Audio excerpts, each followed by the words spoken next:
Selamat datang di podcast Jawa dan Ucok. Jawa dan Ucok. Ya, minggu ini kita bahas apa lagi, Jaw? Ini kita pocak ya, podcast ngacak. Oke. Kemarin podcast cancel, sekarang podcast ngacak. Ya udah. Nah, ngomong-ngomong nih. Lo percaya gak sih dengan afirmasi? Kan gue dulu nih sering lo ajak nih ikut acara MLM ya. Ya, Selalu tulis afirmasi, buatlah afirmasi segala macam. Nah, setelah itu kan 10 tahun yang lalu ya. Menurut lo itu ngaruh gak sih ke hidup lo? ngaruh tapi gimana ya?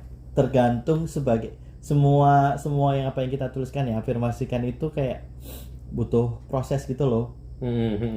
Untuk kejadian gitu. Yang gua tulis sebelum kejadian sampai sekarang itu satu, Apa? nikah itu.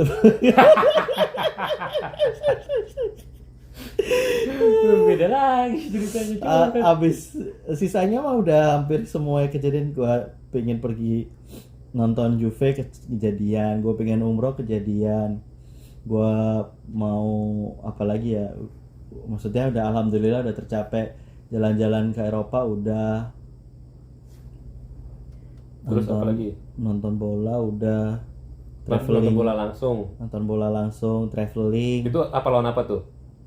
Juve lawan Valencia, Liverpool, Barcelona, Liverpool, Chelsea, Barcelona, lawan mana itu pokoknya nonton aja di Spanyol. Jadi 3 liga besar di Eropa itu gue udah pernah nonton semua itu. Nah, gua kan dulu juga punya afirmasi nih. Cuman gua waktu itu nggak tahu tuh kalau itu adalah afirmasi.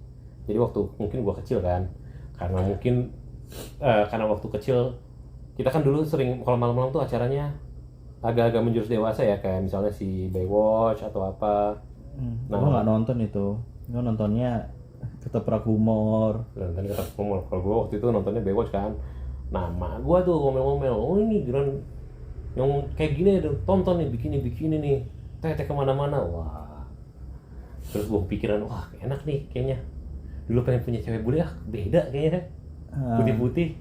Nah, itu selalu melekat ke gue nih, gimana caranya dapet istri bule, sedangkan gue aja keluar negeri nggak pernah. Nah, akhirnya gue selalu punya itu di dalam kepala gue sampai suatu saat gue main ke warnet, kan sebelah rumah gue warnet kan. Sama sebelah gue warnet tiba-tiba ada mas-mas Jawir, terus bawa cewek bule. Mas, kenal di mana? Gue tanya dong langsung. Kenal di mana? Ini mas di pas chatting.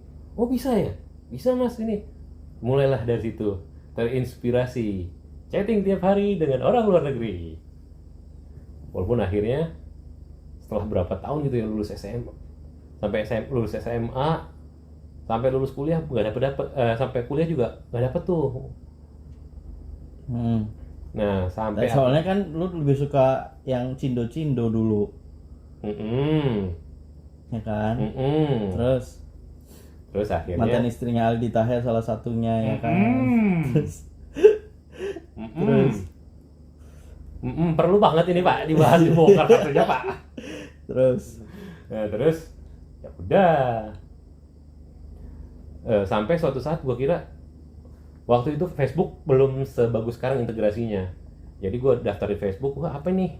Gue daftar di Facebook, tahu-taunya itu dating site. Gue sebut namanya ya loh, Oke Cupid.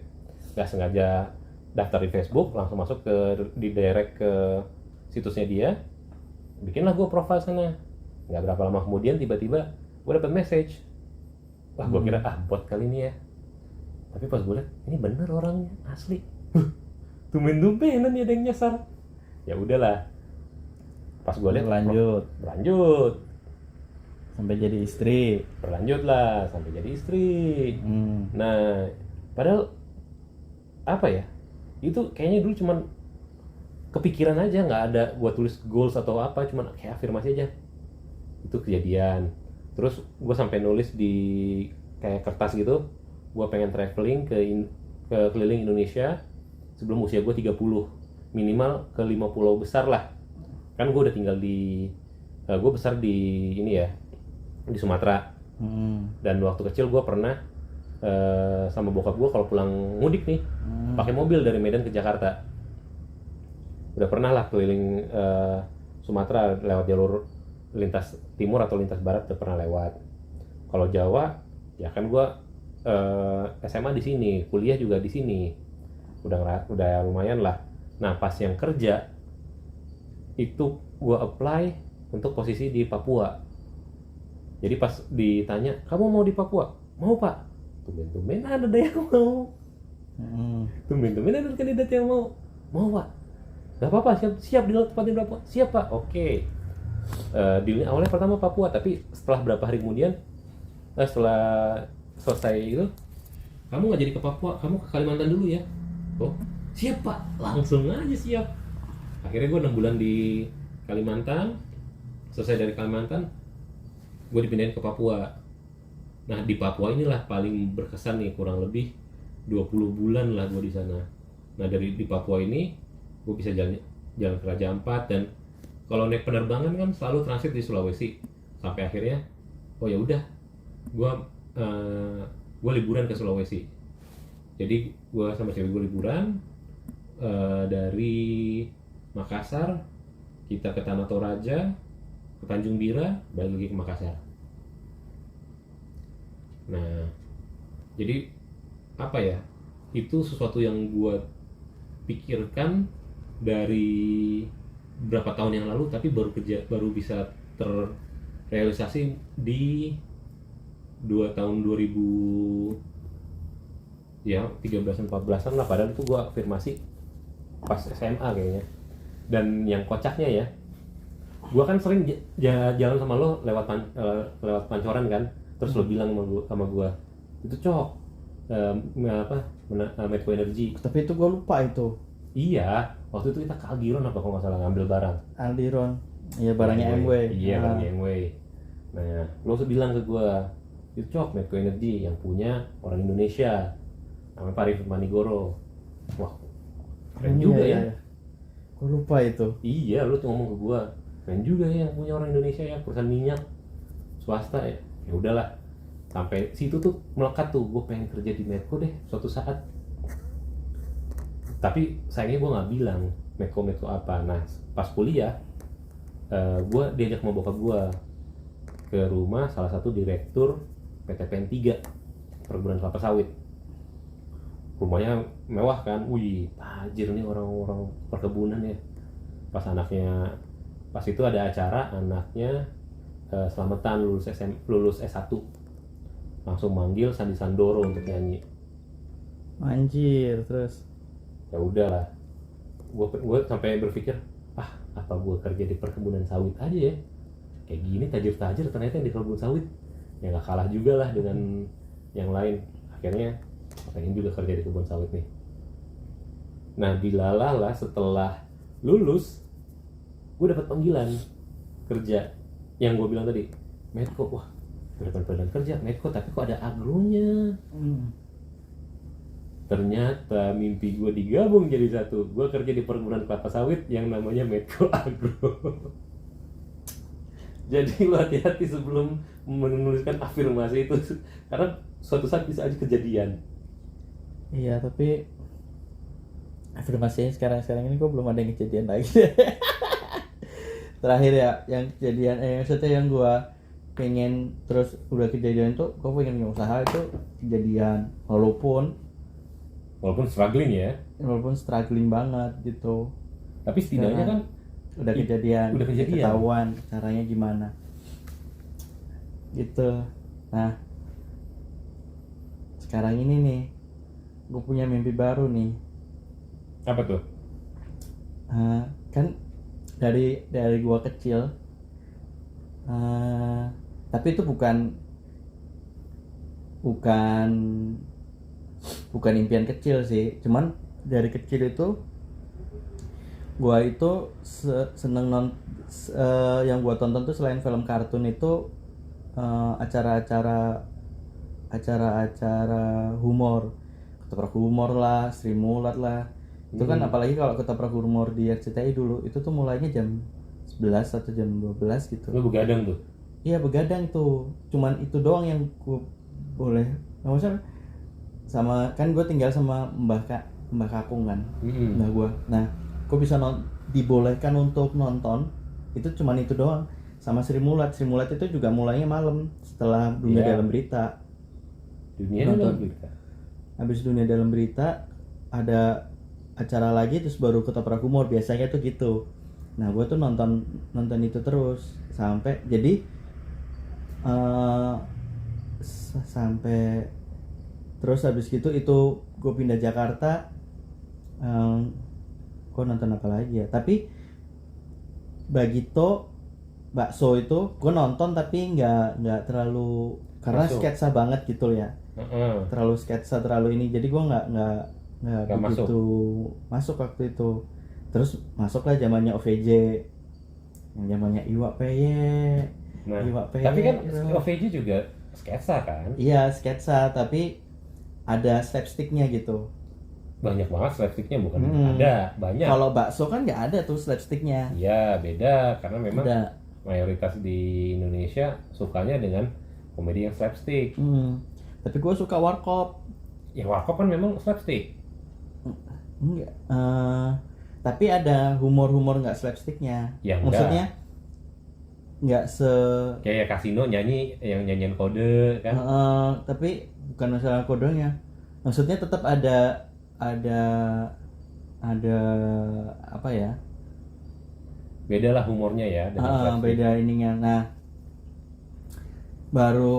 Nah, habis gitu selama gue kerja gue cuma nonton tuh OVJ, doang. Acara TV itu OVJ sama Hitam Putih. Terus habis gitu udah tuh. Nah, gue nggak tahu kalau ada stand up tuh. Maksudnya tahu ada stand up, cuman nggak terpapar banget. Nah, sedangkan di situ tuh stand up lagi boomingnya itu. Gue baru tahu stand up itu pas gara-gara gue ke Prancis. Karena di sana itu gue udah nggak ada hiburan lagi kan. Nah, satu-satunya komedi club ya?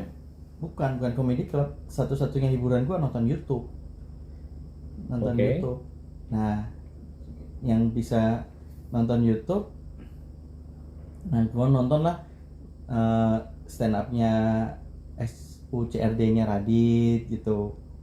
Terus klip-klip potongannya Panji. Nah dari situ tuh akhirnya gue mulai stand up. Terus kan gue apalagi waktu di S2 itu gue suka ngejokes gitu, ngejokes garing gitu. Dan di sales itu kan kita di jualan direct sales gitu ya, itu kan kita diajarin untuk ini ya, untuk menghilangkan barrier itu pakai bercandaan gitu. Ice breaking itu. Nah harus ada bercandaannya. Nah terus habis gitu gue mikir, mungkin nggak ya, kan gue udah nonton humor terus nih, mungkin nggak ya gue jadi pelawak gitu. Itu impian gue sekarang sih. Nah tapi itu gue tahu itu butuh proses yang panjang, maksudnya butuh proses gitu untuk bisa sampai dikenal sama orang. Iyalah. Nah gue lagi berpikir gimana caranya untuk mempercepat itu, memperinstan gitu, jadi nggak perlu bertahun-tahun gitu, tapi emang harus ada kerja kerasnya gitu. Tapi kalau memang lo mau perinstan itu ya pasti lo harus extra effort dong, ya kan? Nah, tapi ada yang nggak extra effort banget. Ada, itu tuh tergantung hokinya aja tuh. Tapi kan lo selalu bejo. Amin. Orang pintar tuh selalu kalah sama orang bejo, udah. Nah kalau gue sih, ya afirmasi sebagian menurut gue itu, gue baru ngeh tentang afirmasi itu baru sekarang inilah terakhir ini, karena saat lo mengafirmasikan, lo akan terus memikirkan. Ketika lo terus memikirkan, lo akan membuat plan. Ketika lo membuat plan, lo harus mengerjakan. Karena lo pikirin tapi nggak pernah lo kerjain, ya percuma. Mungkin ada orang yang bisa setahun udah tercapai, ada yang butuh bertahun-tahun. Kayak gue misalnya, waktu gue pertama kali nulis, gue pengen keliling Indonesia sebelum usia 30. Sedangkan gue aja cuman baru dari cuman baru tinggal di Sumatera sama di Jawa, Pulau Jawa ya. Nggak pernah kepikiran untuk ke Kalimantan, Sulawesi ataupun Papua, apalagi Papua ya. Tapi dengan gue coba cari kesempatan kerja yang bisa nawarin gue untuk bekerja di provinsi lain, ya akhirnya tercapai tuh afirmasinya. Ya walaupun setelah sekian tahun tuh, karena gue pertama kali afirmasi itu kalau nggak salah pas SMA deh, pertama kali dengar Raja Ampat, kayaknya seru nih kalau bisa jalan keliling-keliling Indonesia. Apalagi waktu dulu kan sering nonton My Trip My Adventure, kayaknya seru juga ya jalan-jalan keliling Indonesia. Ternyata seindah itu Indonesia, dan gue pengen tahu betapa diversnya budaya di Indonesia. Dan ketika lo ke Indonesia Timur, memang bahasa Indonesia, cuman dengan dialek dan logatnya itu loh, gila. Gue aja baru waktu pertama ke Papua tuh, ini orang ngomong bahasa Indonesia apa ngomong bahasa apa sih, yang gue belum pernah denger kayak dialek Timur tuh. Gue kan masih kurang terpapar dengan dialek dengan YouTube dialek cara orang Timur ngomong kan, paling cuma tahu yang iklan Aqua apa ya, mata air sudah dekat ya. Mata air sudah dekat. Itu ternyata bukan Timur juga, itu orang NTT kan dari timur, cuman itu masih agak setengah lah. Nah ketika ketemu yang Ambon, ketemu orang Papua, mereka punya dialek lagi. Tapi masalahnya YPJ, teman kita itu siapa sih nama asli ya? Ya itu kan kalau ngomong juga nggak keluar, maksudnya dia dari lahir kalau nggak salah di Jakarta kan dia ya. Lahir di Jakarta, terus habis itu tumbuh besar di sana, tumbuh besar di karena bapaknya kerja di Freeport, tapi nggak nada dan suaranya itu nggak keluar kayak orang Papua gitu. Freeport kan memang kota sendiri. Iya, tapi maksudnya dia kan terisolasi. Sekolahnya di Jayapura gitu loh. Di Jayapura itu kan pasti bukan di Freeportnya, dia nggak di Timikanya. Iya, nggak di Timikanya sih. Tapi kan harusnya dia dengan bergaul dengan orang-orang sekitar sana gitu kan, harusnya dia tahu. Iya sih. Tapi dia nggak ada itu gitu. Malah justru menurut gue yang dialeknya itu susah hilang itu cuma orang Jawa Timur itu menurut gue ya. Oh iya. Nah pas sampai Timur tuh ternyata segini diversnya ya Indonesia itu, gila. Itu padahal gue nggak pernah mikir loh, nggak pernah kebayang gue bisa keliling Indonesia sebelum usia 30. Yang cepet banget gue dapatnya itu dari apa yang gue pinginin itu, gue dapet ini tiket pesawat 2 tiket pesawat pulang pergi dari Turkish Air. Jadi kan si adik-adik gue, si Aul sama Abid itu kan tinggal di Korea. Terus mereka suka beliin nyokap itu tiket pesawat buat jenguk mereka kan. Nah ketika gue tinggal di luar, maksudnya waktu di Prancis, gue jadi pas di Marseille gue juga mikir, gue juga pengen dong beliin tiket gitu. Cuman kan gaji gue nggak sebesar adik-adik gue kan. Nah terus gue berpikir gue juga pengen nih punya beliin tiket nyokap gitu. Cuman kan karena gaji gue nggak besar itu. Nah sampai akhirnya kita sebelum berangkat itu kayak ada program semua anak-anak yang mau berangkat ke Prancis itu dikumpulin tuh di di EV atau di mana ya? Kok di hotel dikumpulin untuk kayak apa sih, kayak kasih introduction, terus ya pokoknya dikasih kayak gitulah. Nanti kayak gimananya tuh dijelasin di situ semua. Terus di situ ada undian. Nah harusnya undiannya itu cuma 1 tiket doang. Terus? Pulang pergi untuk 2 orang ke Prancis, Indonesia Prancis gitu. Nah gue datang dengan 3 teman gue yang sama-sama S2 ini. Dan kita semua dan pada berharap untuk dapat tiket gitu. Terus nah 2 orang teman gue ini nanti kalau gue dapet tiket ini gue bakalan kasih ke cewek gue gitu, ke pacarnya masing-masing. Terus dalam gue pikir gini, gue buat ini kan buat nyokap gitu, masa buat nyokap gak dapet sih gitu. Akhirnya tadinya sama Turkish akhirnya dikasih tambahan 1, udah jadi 1 dapet, terus habis gitu 1 lagi dapet. Nah kan diundi tuh sampai terakhir si pokoknya si penyelenggaranya ngomong tambahin dong si penyelenggaranya oke, udah dapat 2 ya gitu. Terus si dari Turkish aja ngomong tunggu sebentar, saya akan ngasih 1 lagi deh gitu, saya kasih bonus 1. Dan 1 itu yang pas dikocok itu yang keluar nomor gue itu. Jadi gue langsung dapat tiket, terus gue langsung telepon nyokap, udah aku dapat tiket nih gitu.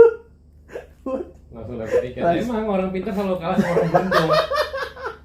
Emang lo selalu hoki. Buat ke Perancis gitu. Pulang pergi tuh. Pulang pergi. Gitu. Emang. Ya udah. Itu yang prosesnya dari keinginan terus tercapai itu paling cepat itu. Sisanya butuh waktu dan perjuangan. Nah iya sama kayak misalnya, tapi harus spesifik juga, kayak misalnya nih gue beli mobil VW Polo tuh, gue pengen punya mobil sendiri gitu kan, tapi gue nggak bilang tuh kalau bisa nggak nyicil gitu atau nggak usah ngutang. Nah itu yang kurang gitu kan, jadinya gue nyicil tuh 6 tahun tuh mobil walaupun sekarang udah lunas ya, tapi kan jadinya ada perjuangan nih. Coba lebih spesifik kalau bisa. Spesifik deh lo gratis tuh, gitu. mobil tuh gimana ceritanya lo bisa dapet tuh mobil? Ada faktor luck juga nggak? Itu sebetulnya emang gue pengen ganti mobil tuh. Sebetulnya niatnya ganti mobil kali ya gitu. Terus tapi nggak. Nah gue datang karena temen gue waktu itu di Gias, terus habis gitu sponsornya kan BCA. Terus gue bilang gue mau datang dong, pengen lihat mobil gitu. Terus dia bilang, Wi lu katanya mau ganti mobil. Iya tapi nggak sekarang lah, nggak ada duitnya gitu. Dan waktu itu gue baru keluar kerja gitu. Baru keluar kerja nggak ada duit gitu, pakai duit dari mana gitu ya. Tapi nantilah kalau udah kerja gue mau gue jual nih mobil, mau gue ganti gitu. Udahlah nggak lama, terus pas di Gias gue muter-muter lihat harganya gitu.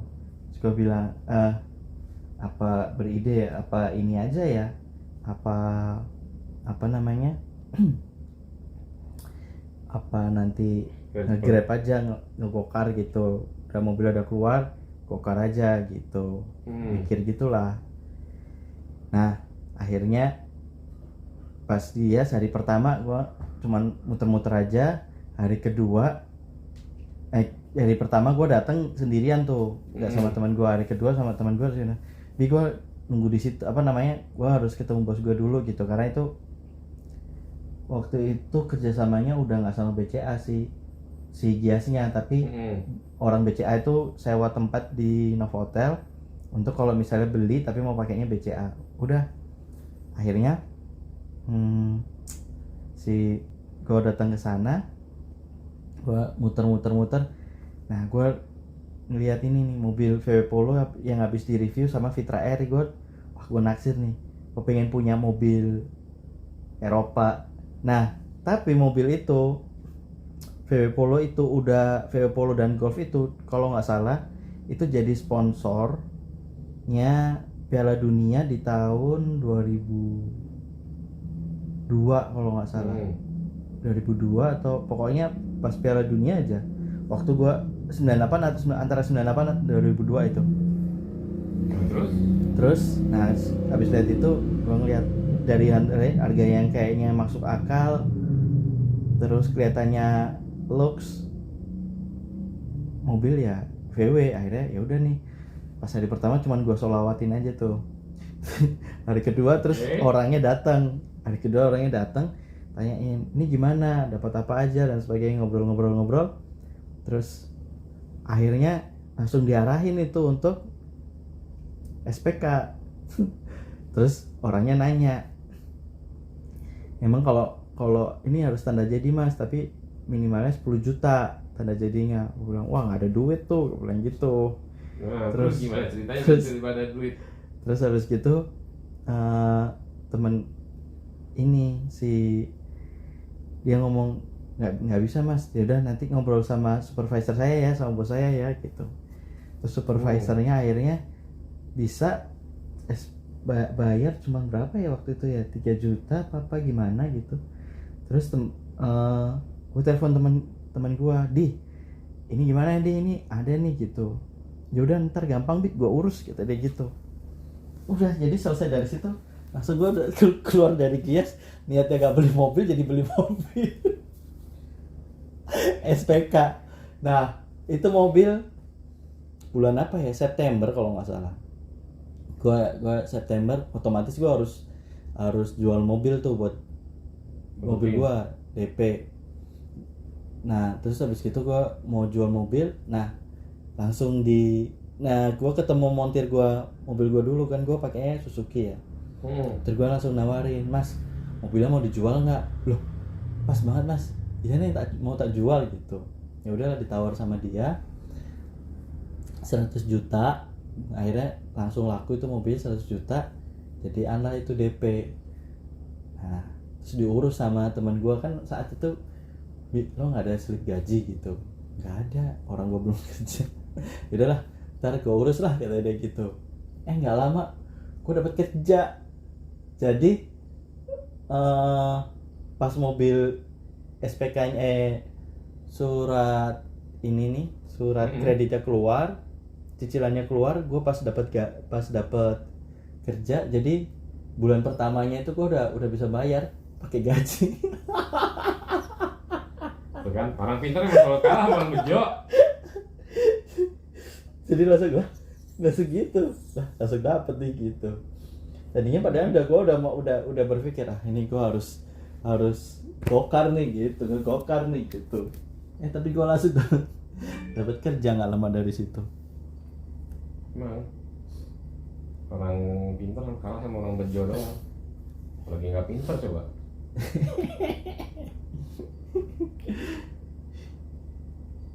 Nah oke. Itu tadi mobil ya. Itu afirmasi cuma mobil ya. Tiba-tiba banyak kejadiannya. Terus tiba-tiba lo selawatin. Itu selawat apa yang lo pakai? Allahumma sholli ala Muhammad. Itu gara-gara gue sering dengerin Yusuf Mansur waktu itu. Pokoknya semuanya salawatin. Ya udah semuanya gue salawatin lah. Oh, Yusuf Mansur ya? Yusuf Mansur itu waktu itu. Dari mana duitnya? Dia sendiri lupa kayak salawatnya ya? Dari mana duitnya? Dia sendiri lupa kayaknya mungkin gimana salawatnya. Oke, menarik. Gitu. Itu juga umroh itu gue juga lama itu. Gimana tuh? Tapi kalau umroh kan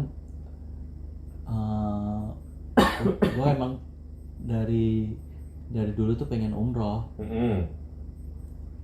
Terus gue ada duit. Terus?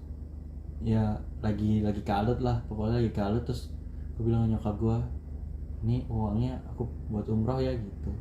Sudah deh berangkat umroh cuman seminggu sebelum berangkat. Pokoknya cepet lah. Nah, nyampe seminggu gue udah pokoknya daftar, ini nggak nyampe semingguan lah. Langsung berangkat. Luar biasa. Nah pulang umroh itu.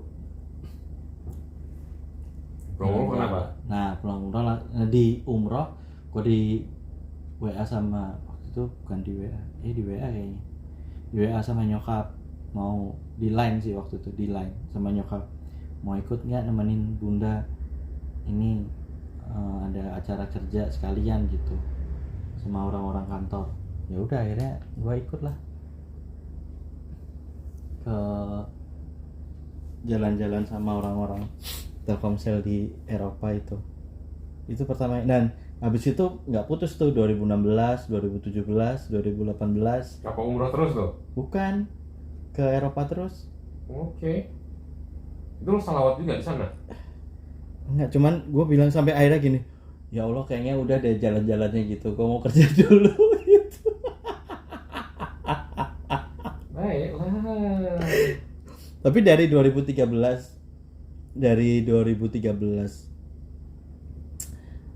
ya dari 2013 itu kayak gue tuh kayak nggak putus ke luar negeri. 2013 Singapura Malaysia Terus jadi sombong nih ya sekarang. Korea, Jepang gitu. Karena kan ya karena Aul sama Abid juga di Oh Korea iya, kan ya, gitu. oke. Tapi yang habis gitu secara nggak langsung tuh bisa lah ke Eropa nih, lah keliling-keliling. Apalagi gue pengen dong lihat, salah satu keinginan gue tuh pengen ke pabrik-pabrik, maksudnya ke museum-museum mobil gitu loh, museum mobil, yang stadion. ada di YouTube lo ya. Makanya tuh akhirnya gue abadikan lah itu sebagai kenangan gue. Jalan-jalan ke Dan Ferrari, betul, Lamborghini. Dan sebagai umat muslim yang Juventini, gue udah menunaikan 2 ibadah yang sakral tuh. Sebagai orang buat muslim umroh ke kota suci udah, sebagai Juventini umroh ke Juventus Stadium juga udah, nonton Champions League kayak gitu, komplit. Udah komplit. Ya, kenapa jadi bragging ya? Kurang ajar Anda. Tiba-tiba Anda jadi bragging nih. Yang tadinya kita mau berbagi-bagi pengalaman jadi berbagi kesombongan kayaknya Bapak ini. Nggak sombong, cuman ya itu faktanya gitu loh. Iya, fakta betul. fakta betul fakta. Faktanya tuh kayak gitu. Fak lah. Yang dia udah ke Anfield duluan. Yang ngefans siapa? Yang Anfield siapa? Tapi kan lumayan kan, dapat oleh-oleh kan dari gue Ya, kan. makasih, Gue telepon langsung.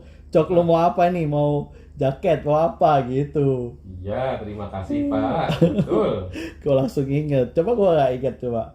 Iya betul. Terima kasih Pak. Langsung dapat hoodie. Gitu. Iya sih. Makanya lo waktu itu kurang sih. Harusnya kayak gue. Iya, lain kali saya selawat Pak. Yang kayak Yusuf Mansur. Sama sedekah tuh, banyakin sedekah. Siap. Nah itu kan Sedekah, tadi puasa, terus apa lagi? Amalan-amalannya. sedekah, puasa, sholat malam, sholat duha, tahajud.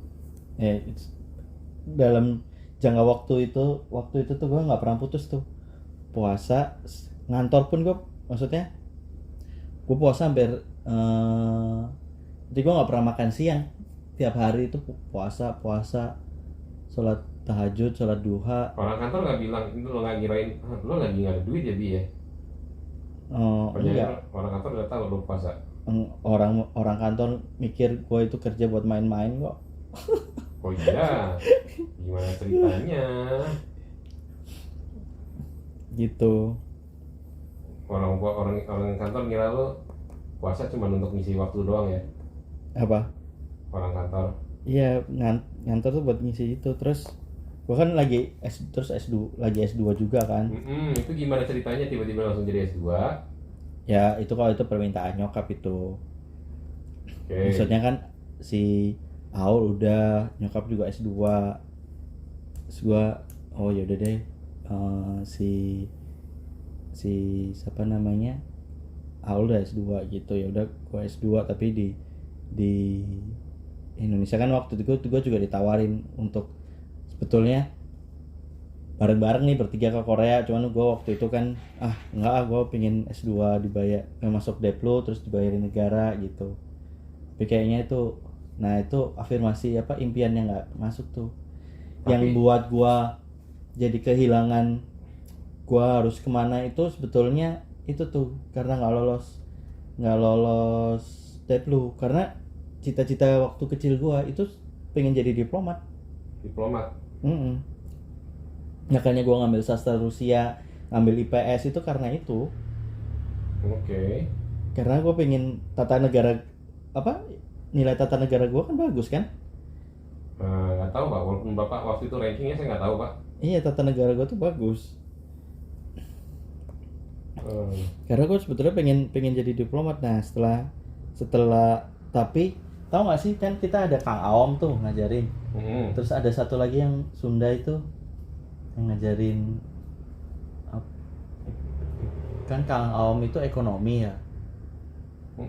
Ada tata negara. Nah pokoknya salah satu guru kita di Cendekia itu yang ngajar itu ngasih tahu gini ke gue, kan ditanyain kamu mau kenapa pengen masuknya kemana, ke HI emang kenapa pengen masuk ke Deplu, gue bilang gitu, pengen kerja di Deplu, pengen jadi diplomat. Nah terus kalau mau kayak gitu kamu ini ngambil HI atau ngambil sastra. Tapi selama kita les itu dia ngelihat gue kepintaran gue itu di sejarah, terus politik, di pokoknya tata negara kayak gitu-gitu tuh bagus. Cuman kan tata negara nggak masuk ke UAN kan, UAN di ekonomi. Terus dibilangin gini, kalau saya ngelihat kamu ya, sebetulnya kamu tuh lebih cocok ngambil ambil jurusan itu kebijakan publik, public policy. Cuman di Indonesia tuh nggak ada jurusan itu. Makanya waktu itu disaranin, kalau kan gua setiap tryout nggak pernah masuk tuh, 1, 2, 3 itu nggak pernah masuk tuh passing grade-nya. Masuk sekalinya masuk, ada pernah sekali itu terakhir itu masuk. Nah itu cuman masuk ke sastra. Kalau misalnya masuk ambil HI itu terlalu jauh, akhirnya ngambilnya ilmu administrasi negara. Makanya gue ngambil administrasi negara, sama antara negara atau fiskal itu, di antara dua itu suruh ngambil, sama sastra-sastraan itu. Karena ngambil sastra Rusia itulah. Itu alasan kenapa lo ambil sastra Rusia? Iya. Yang tiba-tiba lo kuliah di mana? Di UI. Si anjing tiba-tiba di UI bisa apa? Karena emang dari awal gue pengennya sebetulnya itu pengen jadi diplomat. Gue kira lo tiba-tiba dia anak apa yang tiba-tiba masuk UI ngambil sastra Rusia, nggak ngomong-ngomong. Dan kan nggak ada selain IBS ya, kan IBS gue nggak lolos tuh. Iya, IBS. Dan tuh ceng-cengin itu. Iya, IBS. Nah selama nunggu itu gue kan nggak punya kampus cadangan lain tuh. Yang buka satu-satunya masih buka yang bisa daftar lagi itu untuk jadi cadangan itu cuma BINUS. Nah begitu mau ujian, seminggu sebelumnya pengumuman masuk. Iya, SPMB dulu kan. SPMB ya? SPMB, kita masih SPMB. SPMB, oke. Lupa tuh. Nah, ngasal tuh. Masuklah. Lah, nama gua ada tuh gitu. Masuk UI gitu. Lo ngambilnya dulu apa? IPS aja semua dulu.